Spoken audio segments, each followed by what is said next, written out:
Headlines प्रायोजक रामबंधू लोणचे. आता प्रत्येक जण जिंकेल.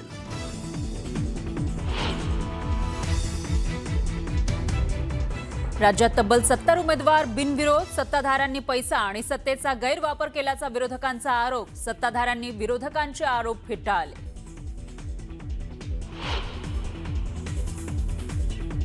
राज्यात बिनविरोध उमेदवार निवडीची राज्य निवडणूक आयोगाकडून दखल. राज्य निवडणूक आयोग करणार चौकशी. मागवला अहवाल.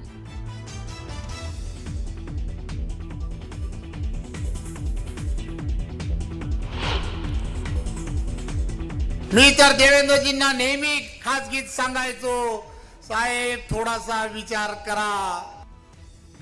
अजित पवारांच्या महायुतीमधील सहभागाबाबत रवींद्र चव्हाण यांचं मोठं वक्तव्य.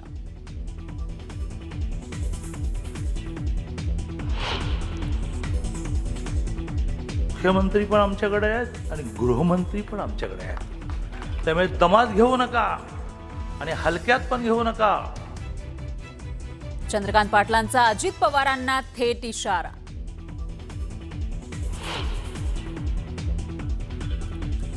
मुख्यमंत्री फडणवीसांचा इचलकरंजीमध्ये रोड शो. महापालिका प्रचारासाठी भाजपनं कंबर कसली.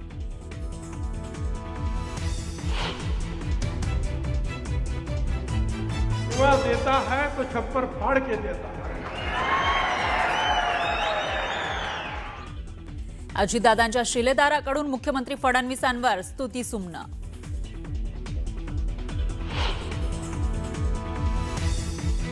शिर्डीतील साईबाबांच्या चरणी 8 दिवसामध्ये 23,29,00,000पेक्षा जास्त रकमेचं दान, तर 8 लाखांपेक्षा जास्त भाविकांनी घेतलं दर्शन.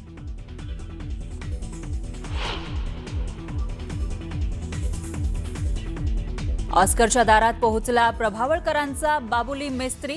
मेन ओपन फिल्म कॅटेगरीमध्ये दशावतारची एंट्री.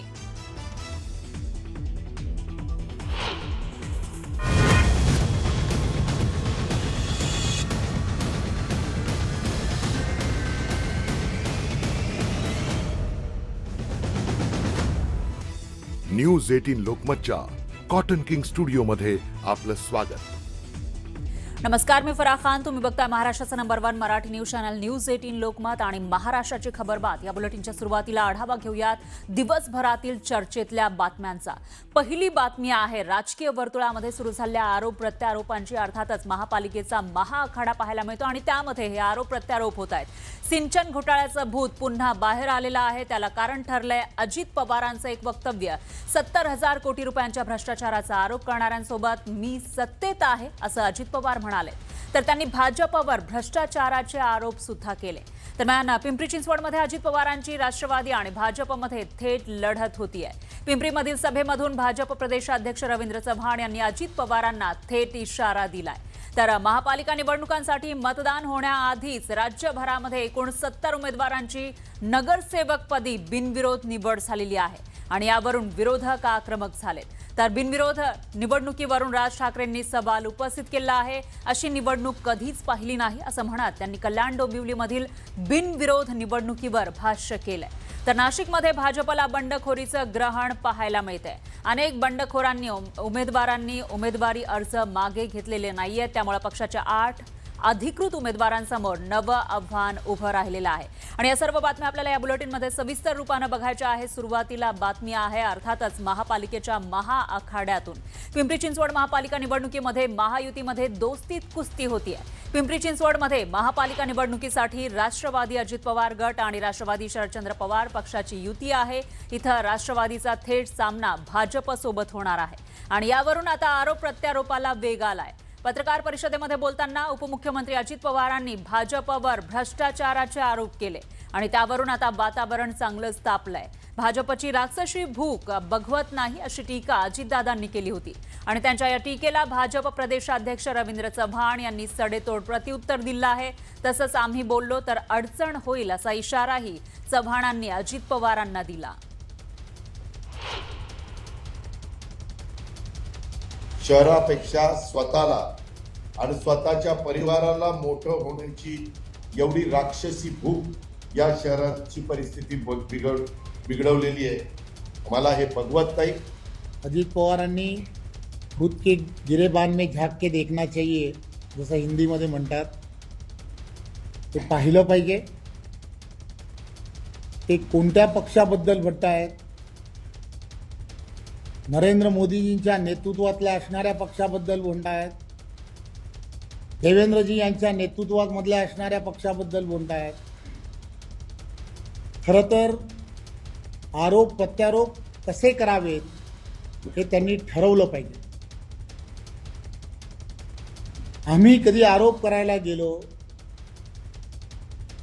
तर त्यांना फार अडचणी निर्माण होतील याची त्यांनी काळजी घेतली पाहिजे असं मला वाटतं. अजितदादा, एकनाथजी आणि देवेंद्रजी आणि आम्ही सर्वांनी असं ठरवलं आहे की मित्र पक्षात निवडणूक लढताना मित्र पक्षात मतभेद आणि मनभेद होणार नाही याची काळजी आमच्या तीनही पक्षांनी घ्यायची आहे. तर अजितदादा असे का बोलले मला माहीत नाही, त्यांनी बोलायला नको आहे. खुद के गिरेमान में झाकणे चाहिए अशी डायलॉगबाजी चव्हाणांनी करू नये. महायुतीचा धर्म पाळावा आणि आम्ही महायुतीचा धर्म पाळतोय. तुर्तास आमची रवींद्र चव्हाणांना विनंती आहे की व्यवस्थित बोला, काळजीपूर्वक बोला. राज्याच्या उपमुख्यमंत्र्यांबद्दल अशा पद्धतीनं बोलणं हे राष्ट्रवादीचा कार्यकर्ता कधीही सहन करणार नाही.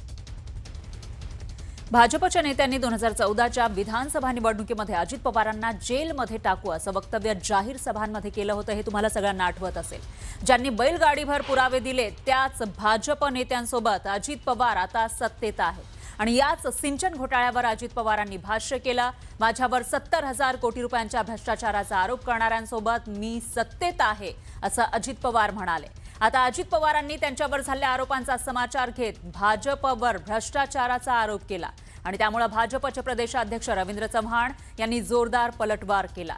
तर सिंचन घोटाळ्याचं काय झालं, फडणवीसांनी उत्तर द्यावं असं संजय राऊत म्हणाले. उद्याच्याला गुन्हा कुणावर झाला तर गुन्हा सिद्ध व्हायच्या आधीच तो दोषी असतो का हो? असतो. तुम्हाला माहिती आहे माझ्यावर 70,000 कोटीचा भ्रष्टाचाराचा आरोप झाला ना. जल्दी केलं तर सगळ्यांच्या बरोबर मी सरकारमध्ये आहे ना, आहे ना. ज्या एजन्सीजनी त्यांना हे सांगितलं आहे. अजित पवार म्हणले की मी तेच म्हणतोय एवढ्या दिवसात ते असं कधी म्हणाले नाहीत. कालच म्हणाले. नवीन एजन्सी आहे, थोडीशी त्यांना माहिती थोडीशी कमी असेल असं मला वाटतं. अधिवेशन होतं, त्याच्यामध्ये देशाचे पंतप्रधान जबाबदारीनं बोलले अजित पवारांच्या सिंचन घोटाळ्यावर आणि पुढल्या 8 दिवसामध्ये अजित पवार हे मंत्रिमंडळात आले. त्याच्यामुळे अजित पवारांचा प्रश्न जो आहे हा योग्य आहे. आणि सिंचन घोटाळ्याचं काय झालं आरोपाचं याचं उत्तर देवेंद्र फडणवीस यांनी दिलं पाहिजे आणि देशाच्या प्रधानमंत्र्यांनी दिलं पाहिजे. पिंपरी चिंचवडमध्ये अजित पवारांची राष्ट्रवादी आणि भाजपमध्ये थेट लढत होतीये. कालच अजित पवारांनी पिंपरी चिंचवडमध्ये भाजपवर हल्लाबोल केला होता.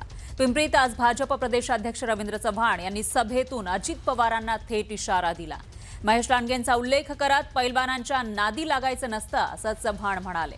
तर मी देवेंद्र फडणवीसांना सांगत होतो अजित पवारांना सोबत घेताना विचार करा असं सुद्धा वक्तव्य चव्हाणांनी केलं. निवडणुकीच्या पार्श्वभूमीवरती लोकांचा दिशाभूल करण्याचा, खोटा नेरेटिव्ह पसरवण्याचं काम करतायत. आपण सर्वजण जाणता की ही सर्व मंडळी कशा पद्धतीने आपल्या बरोबर जोडली गेली. मी तर देवेंद्रजींना नेहमी खासगीत सांगायचो, साहेब थोडासा विचार करा.